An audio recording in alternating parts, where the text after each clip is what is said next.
نبی صلی اللہ علیہ وسلم پہلے سے ہی الرٹ ہیں کہ کہیں بنو قریظہ بھی ایسا نہ کرے. تو نبی صلی اللہ علیہ وسلم نے زبیر رضی اللہ عنہ کو وائل وہ لوگ احزاب کی تیاریاں کر رہے تھے، نبی صلی اللہ علیہ وسلم نے زبیر رضی اللہ عنہ کو بھیجا اور فرمایا کہ آپ چیک کر کر آئیں کہ کیا بنو قریظہ ابھی بھی اپنے پیکٹ پر قائم ہے، ابھی بھی اپنے معاہدے پر قائم ہے کہ نہیں. ٹھیک ہے، بنو نذیر کو وہاں سے نکال دیا ہے، بنو قینقاع کو نکال دیا، بنو قریظہ کی باری ہے. نبی صلی اللہ علیہ وسلم نے چیک کروایا کہ وہ ابھی بھی جو ان کے ساتھ معاہدہ سائن ہوا ہے اس پر ہیں کہ نہیں. تو زبیر رضی اللہ عنہ گئے اور خبر لے کر آئے کہ وہ لوگ اپنے رستے جو ہیں اپنی سڑکیں پکی کر رہے ہیں اور جانوروں کو سمیٹ رہے ہیں، اور ان سے اس بارے میں اچھی وائبز نہیں آ رہی، کچھ الارمنگ ہے ان کے بارے میں اور وہ کچھ کرنے والے ہیں. اس کے بعد نبی صلی اللہ علیہ وسلم نے دوسرا وقت بھیجا وہاں، اور اس کی بات ہم انشاءاللہ اگلی کلاس میں کریں گے. لیکن یہ ہے کہ نبی صلی اللہ علیہ وسلم نے حضرت زبیر رضی اللہ عنہ کو اس چیز کے لیے اپریشیٹ کیا. اور زبیر رضی اللہ عنہ کے لیے نبی صلی اللہ علیہ وسلم کی جو حدیث آتی ہے لِكُلِّ نَبِيٍّ حَوَارِيٌّ، یعنی کہ ہر نبی کے حواری ہے، ہر نبی کا کوئی ساتھی ہے اور میرا ساتھی زبیر ہے. یہ مشہور حدیث ہے جو کہ اس موقع پر نبی صلی اللہ علیہ وسلم نے فرمائی. اسی طریقے سے حضرت عمار بن یاسر رضی اللہ عنہ لگے ہوئے تھے خندق کی کھدائی میں. تو نبی صلی اللہ علیہ وسلم نے ان کی شہادت کی پیشن گوئی کی کہ ایک وقت آئے گا کہ آپ کو شہید کر دیا جائے گا، اور یہ جنگ صفین کی بات کر رہے تھے نبی صلی اللہ علیہ وسلم. پھر اس طریقے سے صحابہ کرام کے بارے میں آتا ہے کہ اتنا ڈیفیکلٹ تھا، it was not an easy job, ہے نا. ایک تو خوف کا عالم، پھر گراؤنڈ ریالٹیز یہ تھی کہ کوئی بھی ان کے لیے سپورٹیو نہیں تھا، لیکن پھر بھی صحابہ کرام کا مورل ہائی تھا. بعض مرتبہ ایسے حالات میں کام کرنا پڑتا ہے، ایکسٹرا کام آ جاتا ہے. اب اس میں کیا ہے، یا تو آپ رو رو کے پریشان ہو کر وہ کام کریں. صحابہ کرام نے کیا کیا، پریشانی میں کام نہیں کیا. اور دو گراؤنڈ ریالٹیز بہت سخت تھیں، ہے نا، بہت ٹف تھیں، لیکن اس کے باوجود وہ کیا کر رہے تھے، بہت خوشی خوشی، بہت پازیٹیولی وہ سارا کام کر رہے تھے. پیشن نظر آ رہا تھا ان لوگوں کے کام میں. کہ جو ہوتی ہے نا لبیک و صادق والی بات، کہ انسان خوشی کا اظہار کرے. وہ کچھ پڑھتے تھے تو نبی صلی اللہ علیہ وسلم اس کا جواب دیتے تھے. نبی صلی اللہ علیہ وسلم کچھ پڑھتے تھے تو صحابہ کرام اس کا جواب دیتے تھے. سو اٹ واز ناٹ کہ انہوں نے اس چیز کو بہت مشکل سمجھ لیا، اور دو انہیں پتا ہے کہ سامنے 10,000 کی ایک پوری آرمی کھڑی ہوئی ہے، لیکن بہت خوشی خوشی انہوں نے وہ خندق کھو دی. ایک چیز ہمیں یہ بھی پتا چلتی ہے کہ بعض چیزیں ہوتی ہیں موڈ بوسٹرز، ہے نا. بعض چیزیں ہوتی ہیں جس سے مورال کو ہائی کرنے والا ہوتا ہے. نبی صلی اللہ علیہ وسلم نے ان کو یوز کیا. جیسے بعض دفعہ پوئٹری سے، نشید سے لوگوں کو انکریج کیا، تو نبی صلی اللہ علیہ وسلم نے اسے یوز کیا تاکہ لوگ اچھا محسوس کریں. پھر ایک چیز یہ کہ حضرت سلمان فارسی رضی اللہ عنہ کے بارے میں آتا ہے کہ وہ صرف آئیڈیا دینے والے نہیں تھے، بلکہ وہ جو ہیں دوسروں سے 10 گنا زیادہ بڑھ کر کام کیا انہوں نے. ایسا نہیں تھا کہ آئیڈیا میں نے دے دیا اب آپ لوگ سنبھالیں. اور اتنے سپیڈی تھے کام میں کیونکہ وہ یوز ٹو تھے. جیسے میں نے بھی بتایا کہ وہ جب فارس میں تھے تو ان لوگوں کا یہ تھا کہ اگر کوئی اٹیک کرنے آتا تو وہ سر سے خندق کھودتے، تو سیٹ اپ کا ان کو آئیڈیا تھا. تو وہ اپنا کام بھی بہت ایفیشینٹلی کر رہے تھے. تو اتنا بڑھ بڑھ کے کام کر رہے تھے کہ میرا آئیڈیا ہے، میں ہی زیادہ سے اجر سمیٹ لوں. ہر شخص ان کو اپنی ٹیم میں رکھنا چاہتا تھا. تو فائنلی نبی صلی اللہ علیہ وسلم نے فرمایا، جو نبی صلی اللہ علیہ وسلم کی بہت مشہور بھی حدیث ہے، کہ سلمان منا اہل البیت، کہ سلمان تو میرے اہل بیت میں سے ہے. پھر اسی طریقے سے کام کا ڈیلیگیشن اور ٹیم ورک ہوئی. کہیں 5 لوگوں کا گروپ بنایا، کہیں 10 لوگوں کا گروپ بنایا. ٹیمز کا الگ الگ کاؤنٹ تھا. پھر جو چیک پوسٹ بنائی تھی ان کا الگ کاؤنٹ تھا. تو ہر کسی کا الگ الگ کاؤنٹ تھا، اور نبی صلی اللہ علیہ وسلم نے خود ڈیوٹیز لگائیں. نبی صلی اللہ علیہ وسلم کے بارے میں آتا ہے کہ بہت سی جگہ ایسا ہوا کہ چٹان ٹوٹ نہیں رہی تھی. تو ایسا ہوتا ہے کہ اس سے پہلے کوئی دوسرا جاتا اور ٹرائی کرتا، نبی صلی اللہ علیہ وسلم خود آگے بڑھ کر اسے توڑنے جاتے، وہ خود اس پر جا کر کوشش کرتے. صحابہ کرام فرماتے ہیں کہ ہم نے نبی صلی اللہ علیہ وسلم کو اس حال میں دیکھا کہ وہ پورا کا پورا مٹی سے اٹے ہوئے تھے مٹی سے. 1 منٹ دیجیے گا مجھے پلیز.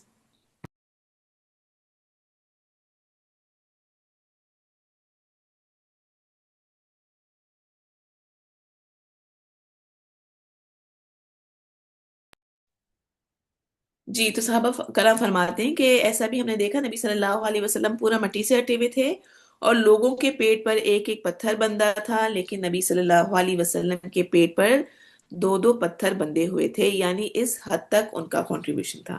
پھر یہ متعلقہ افراد سے مشورہ، اس میں ایک بہت امپورٹنٹ چیز ہے کہ جو کہ ایک بہت اچھی چیز بھی نظر آئی، کہ پورا کا پورا عذاب آ گیا اور نبی صلی اللہ علیہ وسلم کے سامنے وہ لوگ کھڑے ہو گئے۔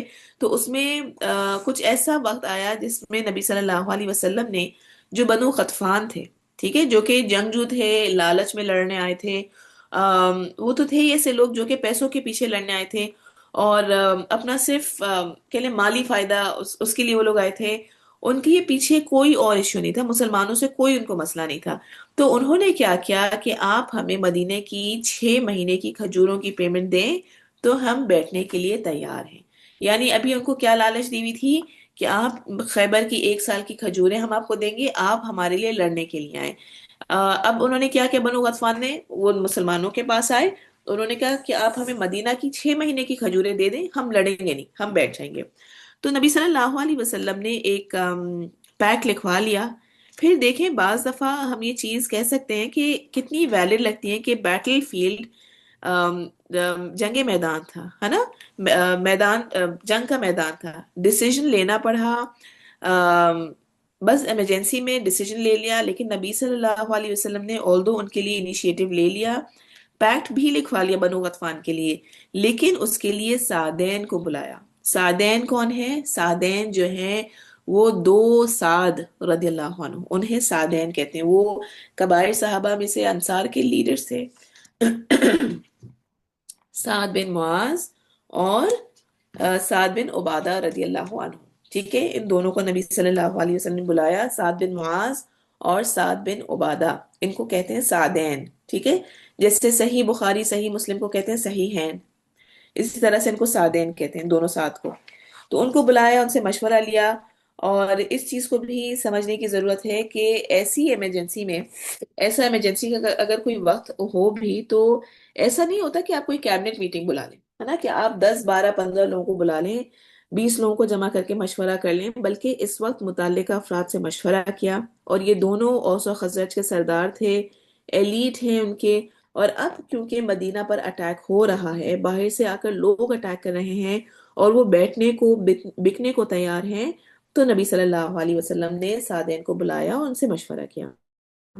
تو جب وہ دونوں کے دونوں آئے تو انہوں نے آ کر نبی صلی اللہ علیہ وسلم سے فرمایا، اور جو حضرت سعد بن معاذ رضی اللہ عنہ کا واقعہ ہے، ہمیں سمجھ آتا ہے کہ ان کی شہادت پر اللہ تعالیٰ نے عرش کو کیسے کانپ اٹھا، اللہ تعالیٰ کا عرش، اس میں ان کی ایسی کیا پرسنالٹی تھی، ایسی کیا بات تھی جو ایسے ہوا۔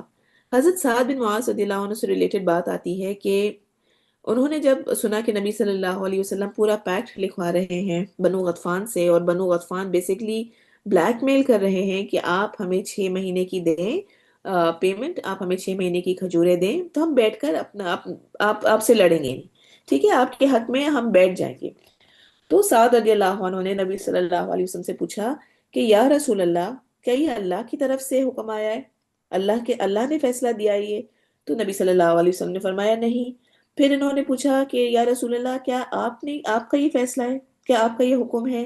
تو نبی صلی اللہ علیہ وسلم نے فرمایا کہ نہیں، یہ میرا حکم نہیں ہے، بلکہ یہ کہ سب میں تمہاری خاطر کر رہا ہوں، اور ایسے اس لیے کرنا چاہ رہا ہوں کہ میں دیکھ رہا ہوں کہ تمہارے اوپر پورا کا پورا عرب ایک ساتھ آ گیا ہے، احزاب بنا کر تمہارے سامنے آ گیا ہے، اور وہ تمہارے اوپر تیروں کی بوچھار کر رہا ہے اور ہر طرف سے تم پر آ رہے ہیں، تو میں نے ارادہ کیا کہ جہاں تک ممکن ہو قوت کو توڑ دوں۔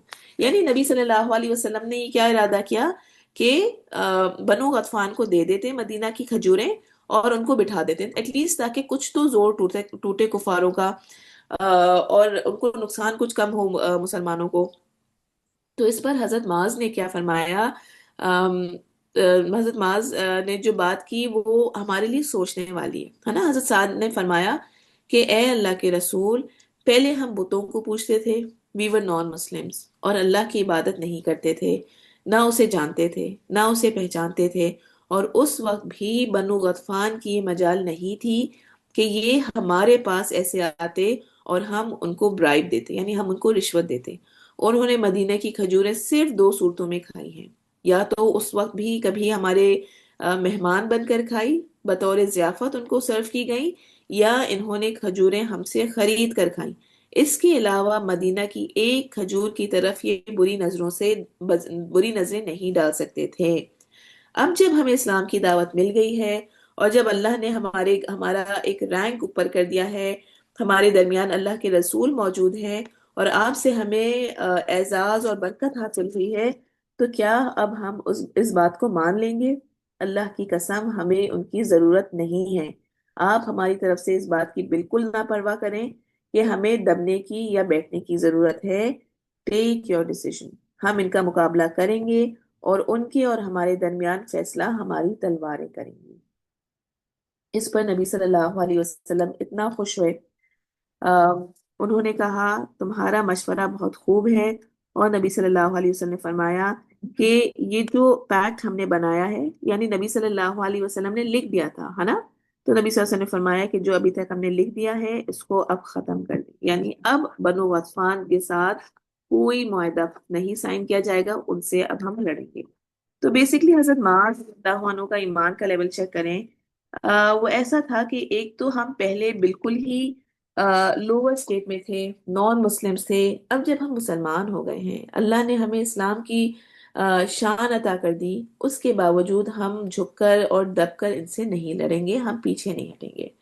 تو یہ چیز بھی ہمیں نظر آتی ہے کہ نبی صلی اللہ علیہ وسلم نے ڈیسیجن میکنگ میں کیسے لوگوں سے مشورہ کیا، ایون جنگ کے اندر بھی مشورہ کیا، اور ساتھ میں حضرت معاذ رضی اللہ عنہ کا لیول آف ایمان نظر آتا ہے کہ لیڈر کا رول کیسا ہونا چاہیے۔ اور آج بھی ہم دیکھتے ہیں، بہت افسوس ہوتا ہے کہ مسلمانوں نے اپنے آپ کو کس حد تک گرا دیا ہے نا، بالکل مظلوم اور لو لیول پر آ گئے ہیں، مسلمانوں کی شان کے اگینسٹ ہے کہ وہ اپنا رخ، اپنا معاملہ اس حد تک کریں ہیں جس حد تک آج کے مسلمان ہو گئے ہیں۔ اور دس شوز کہ کتنی ایمان کی کمزوری ہے، میں اب کتنی ایمان کی کمزوری ہو گئی ہے۔ اس کے بعد جس وقت ڈگنگ کا کام ہو رہا تھا اور ایک چٹان ایسی آئی کہ وہ کسی سے نہیں ٹوٹی، نبی صلی اللہ علیہ وسلم نے فرمایا کہ میں ٹرائی کرتا ہوں، اور اس وقت جبکہ ایک بالکل ہی کہہ لیں پیسمسٹ ٹائم تھا، بالکل ایک ظاہر ہے پریشانی کا ٹائم تھا، اور تو وہ کام بہت اچھے سے کر رہے تھے، لیکن ایوری ون نیو کہ یہ ایک پریشانی کا وقت ہے۔ تو اندر جو منافقین ہیں وہ ایکسکیوزز دے کر چھوڑ کر جا رہے ہیں، پیچھے سے بنو قریظہ ایشو کریٹ کر رہے ہیں، گراؤنڈ ریالٹیز نہایت پیسمسٹک ہیں، انفیوریبل ہیں سرکمسٹانسز۔ اس وقت ایسے میں ایک وقت کیا ہوتا ہے کہ نبی صلی اللہ علیہ وسلم ایک جو ڈگنگ ٹول ہوتا ہے نا جس سے کھودتے ہیں، تو اسے وہ ہٹ کرتے ہیں اور چنگاری اٹھتی ہے، اور نبی صلی اللہ علیہ وسلم فرماتے ہیں مجھے شام اور یمن اور ایران، یعنی کیسر اور کسریٰ کی فتح کی خوشخبری ملی ہے۔ تو ایک تو یہ ہوتا ہے نا کہ سب کچھ اچھا اچھا چل رہا ہے، سب کچھ پازیٹیو ہے، اس سب میں اچھے اچھے ڈریمز لانا، اچھا پلان کر لینا، یہ سب بہت نارمل سی چیز ہوتی ہے نا۔ ایک چیز یہ کہ سب مشکل ہے، سب برا ہو رہا ہے، اس وقت آپ کو خود بھی پازیٹیو رہنا اور اپنے ارد گرد کے لوگوں کو پازیٹیو رکھنا، یہ اتنا بڑا چیلنج ہوتا ہے، لوگ اتنا پریشانی اور ڈپریشن میں آ جاتے ہیں۔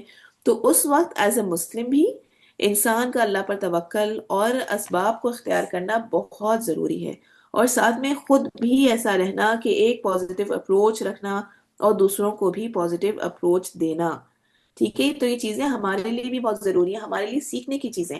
مشکل حالات میں ہائے ہائے نہ کریں اور پازیٹیو رہیں، بہت سے چاہے وہ گھریلو حالات ہوں، یا کسی باہر کے کسی بھی کوئی بھی حالات ہو سکتے ہیں ہماری زندگی میں آنے والے، تو بجائے ان حالات کا بہت ہی نیگیٹیولی ہم سامنا کریں، اچھا یہ ہے کہ انسان اللہ پر توکل کرے اور پازیٹیولی اسے فیس کرے۔ ٹھیک ہے، ایسے ہی دوسرے طریقے سے راہیں ڈھونڈنا اور لوگوں کو انگیج رکھنا، تو یہ ایک اچھے لیڈر کا کام ہے، ایک اچھے ساتھی، اچھے فرینڈ کا کام ہوتا ہے۔ اگر آپ بھی اپنے ارد گرد دیکھیں کوئی ایسے لوگ ہوں جو کہ ڈپریشن میں ہیں، جو کہ نیگیٹو فیلنگز ان کے اندر بہت زیادہ آ رہی ہیں، تو ان کو ہمارا فرض بنتا ہے کہ کیونکہ ہم ان کے ساتھی ہیں، ہم ان کے دوست ہیں، تو ان کو پازیٹیوٹی کی طرف لے کر آئیں۔ منافق جو ہیں جب ان کو پتا چلا کہ نبی صلی اللہ علیہ وسلم جو ہے وہ فتح کی خبر دے رہے ہیں، تو منافقین کہنے لگے کہ ایک طرف تو نبی صلی اللہ علیہ وسلم ہمیں کیسر اور کسرا کی کنجیاں دلا رہے ہیں، دوسری طرف ہم خوف کے مارے اپنے آپ کو ریلیف بھی نہیں کر پا رہے. So this was the ground reality. لیکن کیا تھا کہ ان کے ڈریمز آئے تھے، ان کے ویژنز آئے تھے اور لوگوں کو امیدیں دلا رہے تھے. پھر کچھ صحابیات کے بارے میں بہت پیاری چیزیں آتی ہیں. کسی نے کچھ نبی صلی اللہ علیہ وسلم کے لیے کھجوریں بھیجی، تھوڑی سی تھی، نبی صلی اللہ علیہ وسلم نے پورے فوج کو بلایا، سب کو بانٹی، سب کے ساتھ شیئر کر کے کھائیں، اور یہ ظاہر ہے نبی صلی اللہ علیہ وسلم کی برکت تھی. بلکہ اس کے بعد سیدنا جابر رضی اللہ عنہ کی ضیافت کا تو بہت مشہور قصہ ہے. یقیناً آپ لوگوں نے سنا ہوگا کہ حضرت جعفر، حضرت جابر، ٹھیک ہے، حضرت جعفر نہیں جابر، انہوں نے دیکھا کہ نبی صلی اللہ علیہ وسلم کے پیٹ پر، انہوں نے جا کر اپنی وائف سے کہا کہ 3 دن سے میں نبی صلی اللہ علیہ وسلم کو نوٹ کر رہا ہوں کہ انہوں نے کچھ نہیں کھایا، تو کچھ بھی کچھ ہے تو بنا کے بھیج دیں. اس پر ان کی جو وائف تھی انہوں نے کہا کہ ایک بکری کا بچہ ہے، ایک سا جو ہے، میں بناتی ہوں، آپ نبی صلی اللہ علیہ وسلم کے پاس جائیں اور کہیں کہ 2-3 لوگوں کو ساتھ لے آئیں، زیادہ نہ لائیں ورنہ کھانا پورا نہیں پڑے گا. یعنی کہ جو ان کا جو جس وجہ سے وہ کھانا بنا رہے ہیں کہ کیا ہے کہ نبی صلی اللہ علیہ وسلم پیٹ بھر کے کھانا کھا لیں. تو اگر نبی صلی اللہ علیہ وسلم زیادہ لوگوں کو ساتھ لے آئے تو اس طرح سے نہیں ہو سکے گا، سب کا کسی کا بھی پیٹ نہیں بھر سکے گا اگر زیادہ لوگ آ گئے. اس کے بعد حضرت جابر گئے اور نبی صلی اللہ علیہ وسلم کو دعوت دی. اس پر نبی صلی اللہ علیہ وسلم نے فرمایا، یا اہل الخندق ان جابر اقد سنا سورا فہیھا لنا بکم، کہ آپ سارے آ جائیں، جابر نے ہماری فیسٹ کر دی ہے، چلے سب کھانے کے لیے. تو اس میں آتا ہے کہ ان کی وائف پریشان ہوئی، لیکن نبی صلی اللہ علیہ وسلم نے فرمایا کہ ہانڈی کو ڈھک کے رکھنا. یہ دیکھیں یہ برکت کے طریقے ہیں نبی صلی اللہ علیہ وسلم کے، اگر ہم سمجھیں. ابو رافع کی دعوت کا بھی آتا ہے کہ آپ لوگوں نے سنا ہوگا کہ انہوں نے دعوت کی، نبی صلی اللہ علیہ وسلم نے فرمایا دستی پکڑانا. ان کی دعوت میں نبی صلی اللہ علیہ وسلم گیا اور کہا کہ دستی پکڑانا، تو انہوں نے دی، نبی صلی اللہ علیہ وسلم نے سے بانٹ دی. پھر نبی صلی اللہ علیہ وسلم نے فرمایا دوسری دستی پکڑانا، اور نبی صلی اللہ علیہ وسلم نے اسے بھی بانٹ دیا. پھر جب تیسری بار نبی صلی اللہ علیہ وسلم نے فرمایا کہ دستی پکڑانا، تو ابو رافع نے کہا کہ نبی صلی اللہ علیہ وسلم بکری کی تو صرف 2 ہی دستی ہوتی ہے.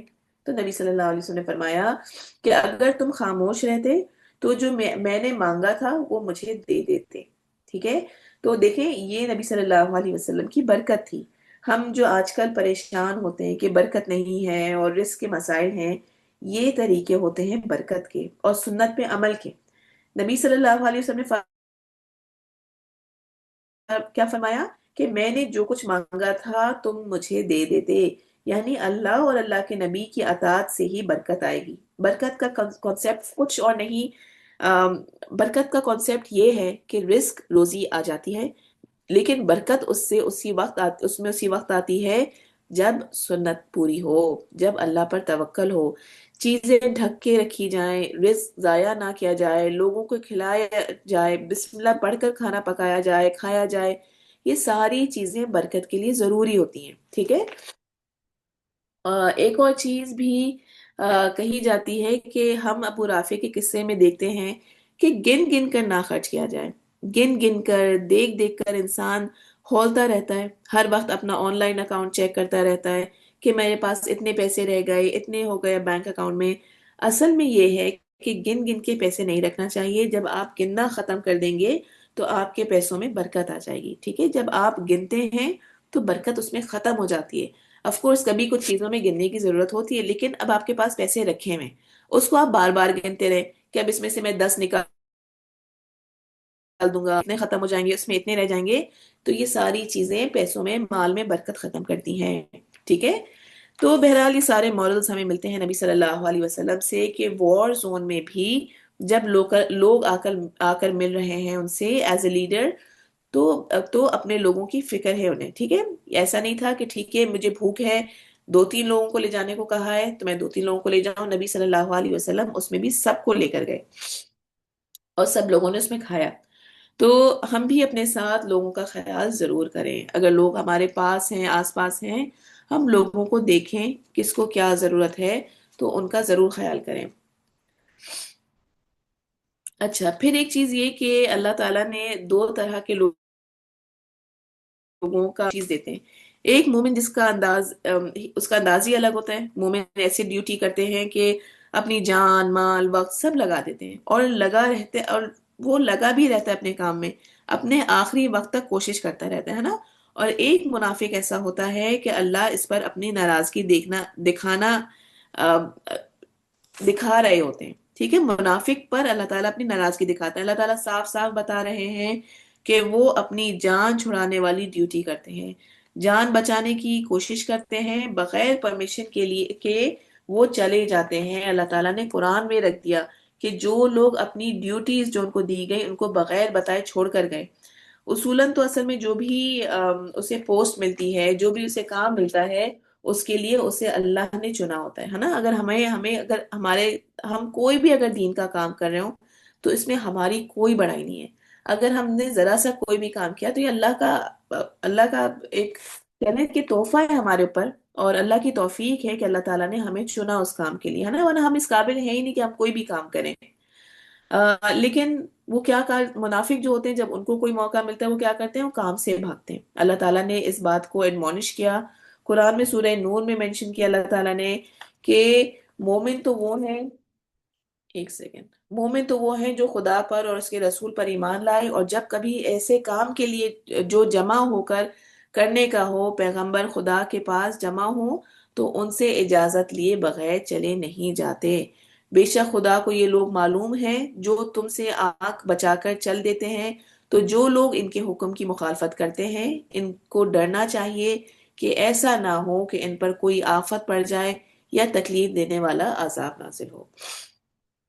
تو بیسیکلی اللہ تعالیٰ نے منافقین کے بارے میں پوری آیتیں اتار دیں کہ کس طرح سے انہیں کام دیا گیا اور کس طرح سے وہ اپنے کام چھوڑ کر گئے۔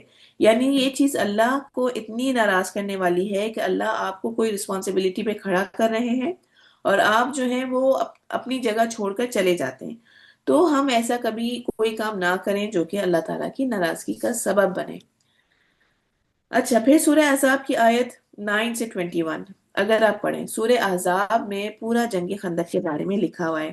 اگر آپ اس کی 9 سے 21 آیت پڑھیں تو اس کمنٹری سے جو ہے ہم بہت اچھی طریقے سے سمجھ سکتے ہیں کہ لوگوں کے دلوں کی کیا فیلنگز تھی، حالت کیا تھی کہ جب احزاب آیا۔ اللہ تعالیٰ فرماتے ہیں کہ صرف منافق اور مومنین کا فرق یہ نہیں تھا کہ وہ ڈیوٹی دینے والے میں فرق کر رہے تھے، بلکہ اس وقت یہ بھی فرق تھا کہ جب غزوہ کے وقت ان کے سامنے احزاب آ کر کھڑا ہوا تو مسلمانوں کی گفتگو منافقین سے الگ تھی۔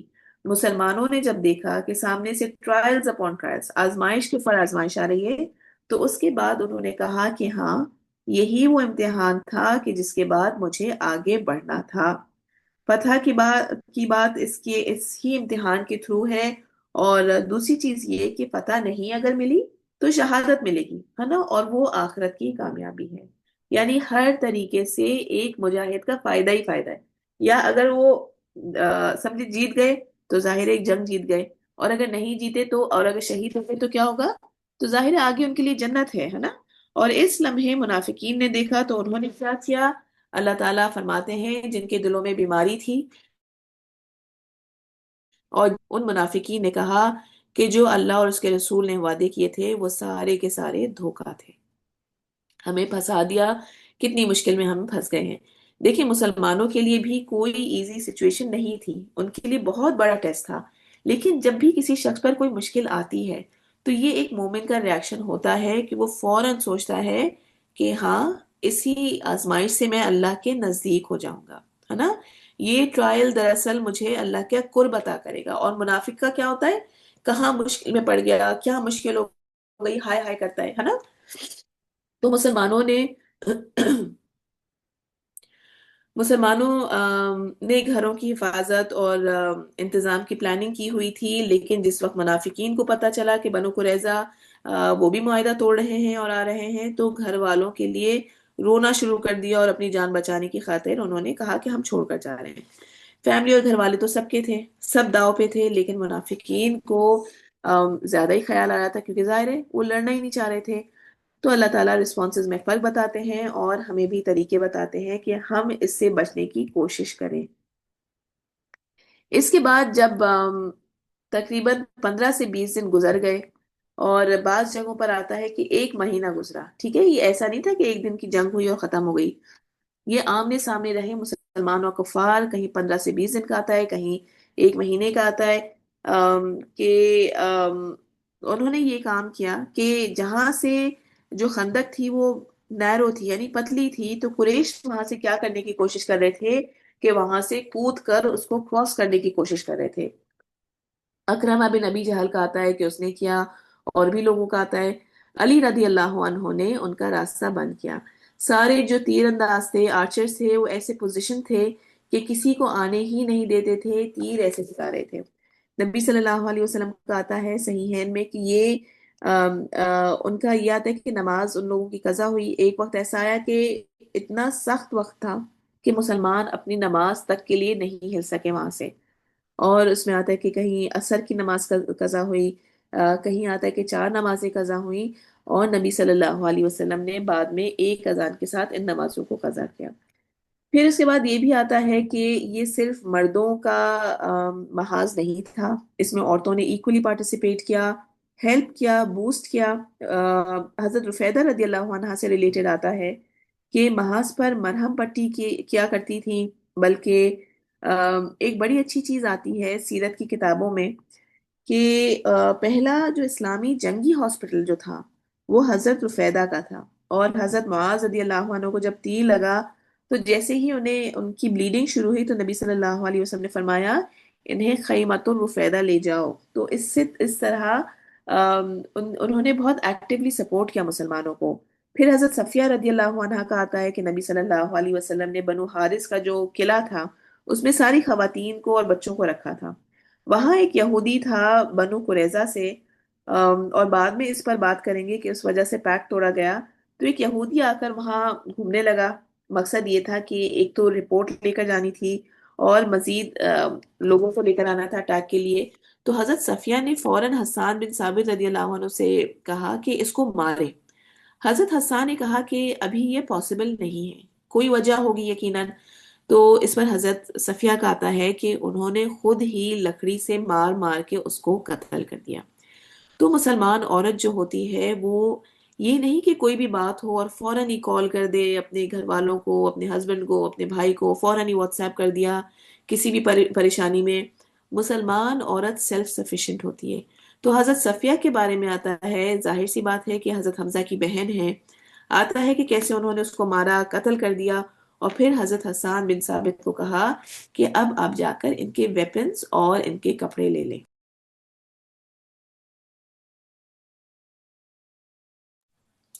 پھر ہم نے ابو رافع کی بات کی تھی، کھجوریں بھجوائی تھی ان کی وائف نے۔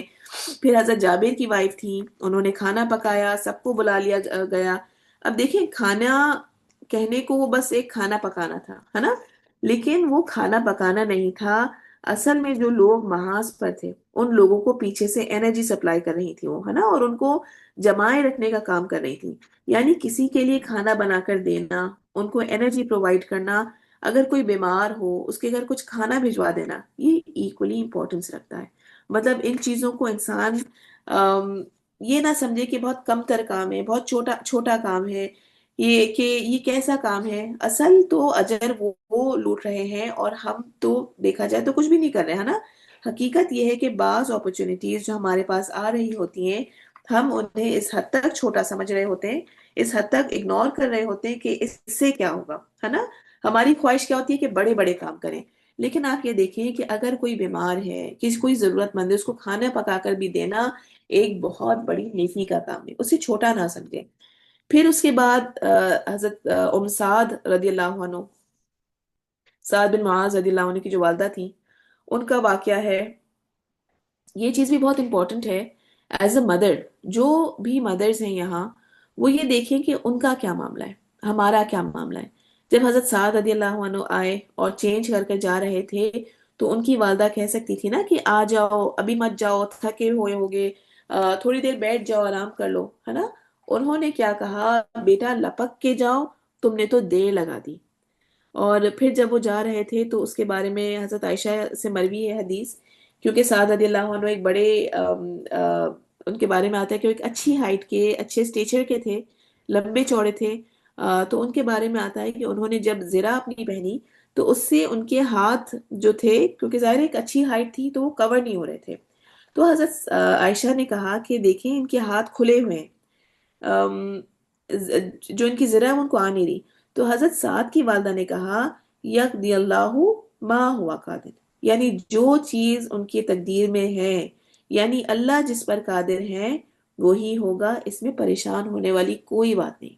ہم سوچیں اگر ہمارے اس میں ایسی کوئی چیز ہو کہ ہمارے بچے ایکسپوز ہو، چاہے وہ کووڈ کا ہی زمانہ تھا یا ڈینگی ہو، مچھر ہو، ہمارا توکل اتنا نہیں ہے نا، ظاہر ہے اسباب تو ہمیں اختیار کرنے ہیں، لیکن ان کا توکل دیکھیں، انہوں نے اسباب اختیار کیا، زرہ پہنی اپنی، لیکن وہ زرہ چھوٹی تھی تو اس پہ یہ نہیں کہ آ جاؤ بیٹھ جاؤ کچھ نہیں کرو مت لڑنے جاؤ تمہیں لگ جائے گی۔ انہوں نے کیا کہا کہ جو اللہ کو منظور ہوگا، اللہ جس پر قادر ہوگی وہی ہوگا۔ تو بہرحال اس طرح سے اسٹرانگ مدرس تھی جن کے بچے بھی پھر ایسے تھے۔ پھر ایک چیز یہ کہ تھرو آؤٹ دا وار،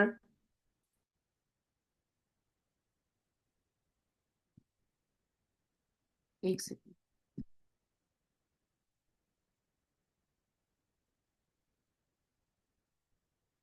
اچھا سوری، اس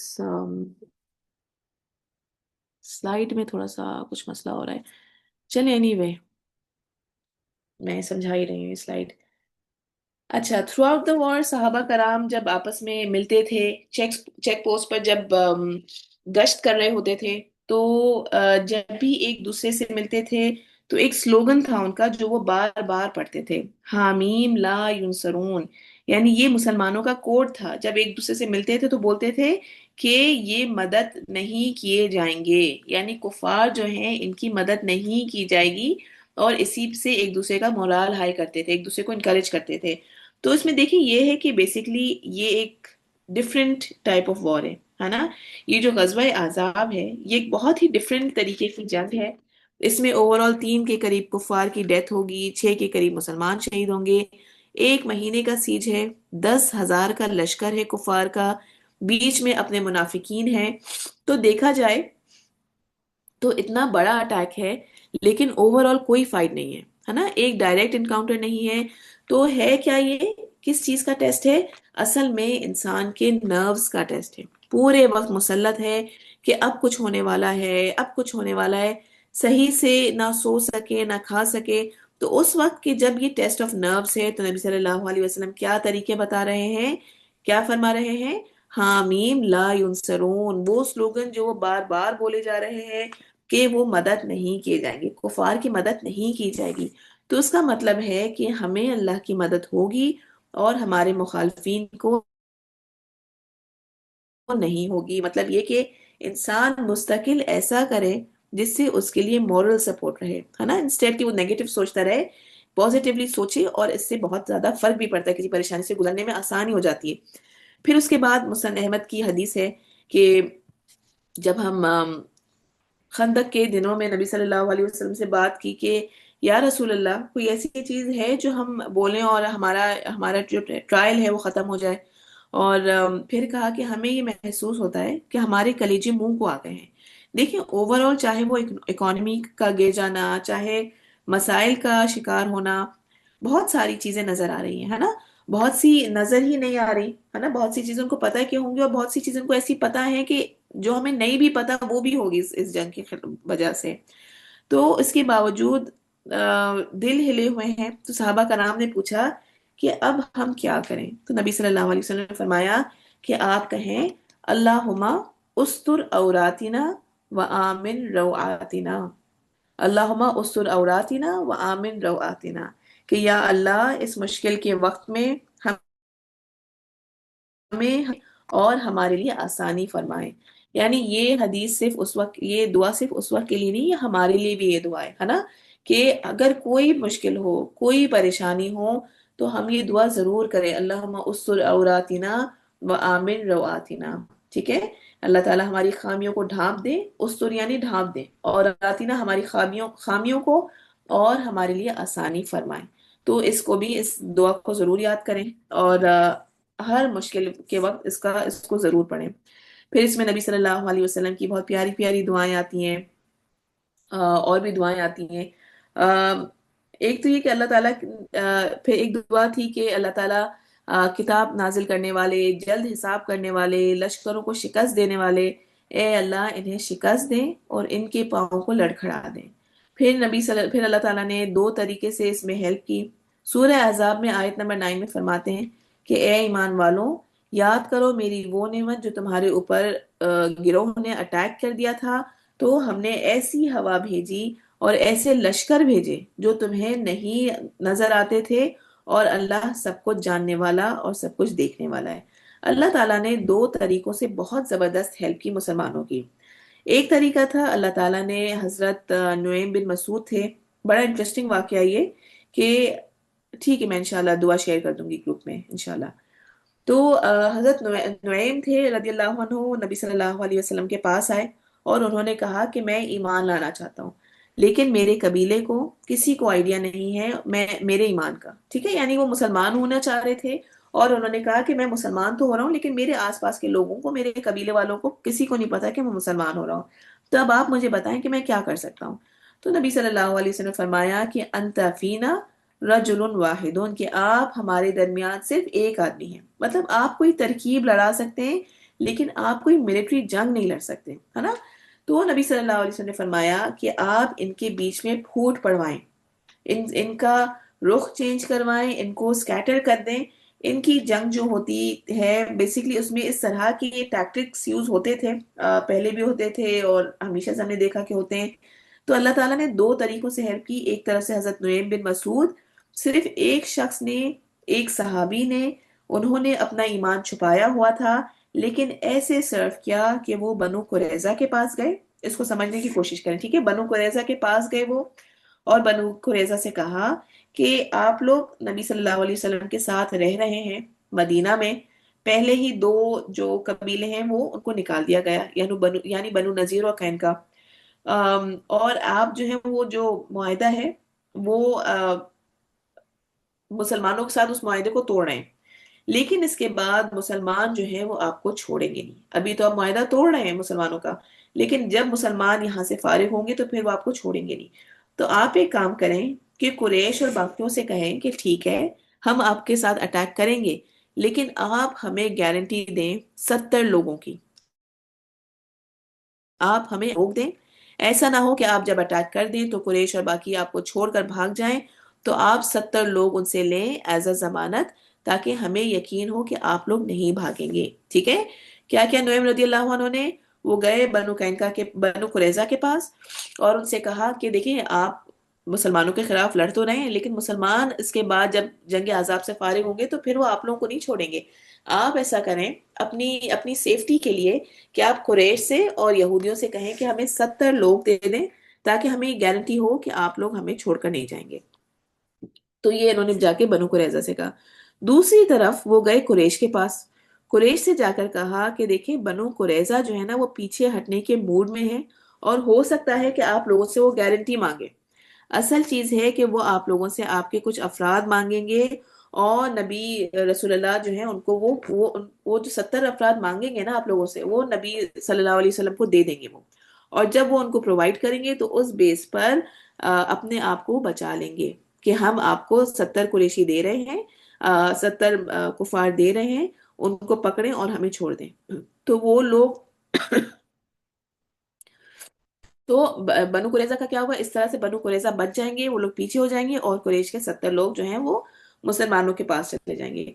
تو واقعی یہ ہوا کہ بنو قریظہ آئے قریش کے پاس، کہا کہ ہمیں آپ گارنٹی دیں، اس پر قریش نے منع کر دیا کہ ہم اپنے لوگ نہیں دیں گے۔ بنو قریظہ نے جب یہ دیکھا تو خود بھی پیچھے ہٹ گئے کہ ہم بھی اٹیک نہیں کریں گے، یعنی آپ ہمیں 70 لوگ دے نہیں رہے تو ہم کیوں اٹیک کریں۔